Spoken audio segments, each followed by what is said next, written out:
Hi, and welcome to the 10-Minute Food Truck Training Podcast. My name is Bill Moore. I am a food truck business coach, author of Food Truck 101, Beginner to Winner, and the forthcoming book, Food Truck 201, Excellence. This podcast is all about helping you start and grow your food truck business. My dad works in B2B marketing. He came by my school for career day and said he was a big ROAS man. Then he told everyone how much he loved calculating his return on ad spend. My friends still laugh at me to this day. Not everyone gets B2B, but with LinkedIn, you'll be able to reach people who do. Get a $100 credit on your next ad campaign. Go to linkedin.com/results to claim your credit. That's linkedin.com/results. Terms and conditions apply. LinkedIn, the place to be, to be. Today we're going to talk about recipe cards. But it's not the recipe card with food ingredients. It's the recipe card for your success. First ingredient, core values. Roy Disney, the brother of Walt Disney, used to say, "It's not hard to make decisions once you know what your core values are." A company's core values, your food truck's core values, are clear statements about the organization, about your food truck's vision, your food truck's mission, your food truck's guiding principles. What that does is that puts everybody on the same page around a guiding philosophy to serve each other, to serve the guests, to serve the local community. This is also kind of referred to as a company culture. I mentioned that a little bit yesterday. In many ways, values and culture are the exact same thing. They're both about the higher aspirations that a company has. The culture is the foundation to your company's identity or your company's personality. Staff that identify strongly with your company's core values, they're more likely to remain satisfied and engaged in your business. They've bought into your vision, increasing their overall performance, and that gives your food truck a huge competitive advantage. The next ingredient, we're going to be talking about communication. A recent survey showed that 67% of employees say they need more and better communication from their bosses. And that's just shocking. Communication is more than just saying how much mayonnaise goes on this hamburger. That's training. There is a difference. As a business owner with even one single employee, you have to encourage communication from all different levels and all different directions. And that's up, down, and across. The owner must communicate consistently and transparently. Up, down, and across means that the communication must go to all people that are on the food truck or people that support the food truck, like your accountant or your attorneys or your spouse or whomever is helping you. And certainly when you get multiple food trucks, everybody's got to be on the same page. So the communication has to be consistent. Communication up.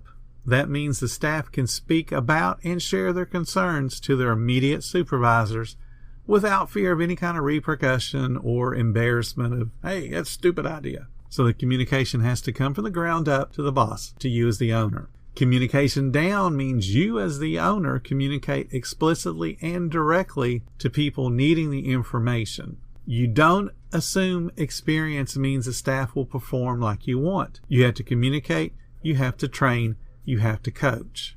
Communication across is the staff talking to each other. It's sharing best practices and sharing ways to do things better that are within the rules and regulations and the policies of your food truck. And that's having the attitude of helping each other to succeed. As you grow into a second or even third food truck, the communication must be allowed and encouraged between the supervisors of those different trucks. They've got to be able to talk across to each other and help each other succeed. Leaving any type of communication open or vague is not being a leader. Communicate information, communicate successes, communicate opportunities for improvement. One of the chains I used to work for called this TTM, Talk to Me. We were taught to talk our employees into position, that's training and getting them prepared for the day, talk them through the position, is saying, hey, great job, I love how you're doing that. Hey, you need to remember to put mayonnaise goes on the top of the bun, not on the heel. So you're talking them through their position all throughout the day. And then you talk them out of the position. What that means is you give them a little mini review. Hey, you did great today. You kept up during lunch. I'm very impressed. Thank you so much for the great job today. That's TTM, Talk to Me. Talk them into, through, and out of the position. Let's talk about a word that everybody hates. It's called accountability. This is the third ingredient. First thing to do with accountability is you got to hold yourself accountable. You are the role model for your staff. Employees will always follow your example. And you set the example by completing your own task. If you tell everybody we're going to be open at 3 and I expect everybody to be here at 3, then you need to be there at 3. You can't be late just because you're the boss. You need to set the example. You need to make 100% effort to support your team whenever it's required. You can't just be focused on, I'm going to flip this hamburger, got to flip this hamburger, got to flip this hamburger. You have to be focused on how fast the cashier is going. Are they saying the things they're supposed to be saying? Is the expediter handing out the food the way I expect it to be handed out? Are they saying, thank you very much, come back and see us again tomorrow? Are they doing the job the way you trained them? You have to support them. We talked about this just a second ago. Support your team into position, through position, and out of the position. Show up prepared and on time every single day. You can't roll in with your shirt all crumpled up because you slept in it, forgot to do the laundry. You set the example. Hold yourself accountable. Then the next thing after you're holding yourself accountable and setting the right example is to establish clear expectations for your staff. You've probably heard me say, inspect what you expect. If you create very clear expectations and then train to those expectations, the inspections become easier and easier. You need to address poor performance as soon as possible. You want to deal with underperformers one-on-one. So if somebody's not flipping the burgers the way you expected them to, or they're not putting the right amount of lettuce and tomato on the sandwich, you address that in real time. Hey, remember we're supposed to put 1 ounce of lettuce, we're supposed to put 2 whole tomatoes. We're supposed to spread the pickles out so they don't touch each other. Those you handle in real time. But if someone is consistently not doing a job, perhaps their drawer is $3 short and your limit is $2, you're going to talk to them one-on-one, because that's not a situation for you to embarrass someone. It's a situation for you to improve their current performance. And you want to give them specifics on their performance. Plus, the one thing that most bosses forget to do is how to improve on their performance. The quality of work needs to improve every single service. Owners should not allow the quality of work to worsen because they're afraid of confronting an employee or hurting someone's feelings.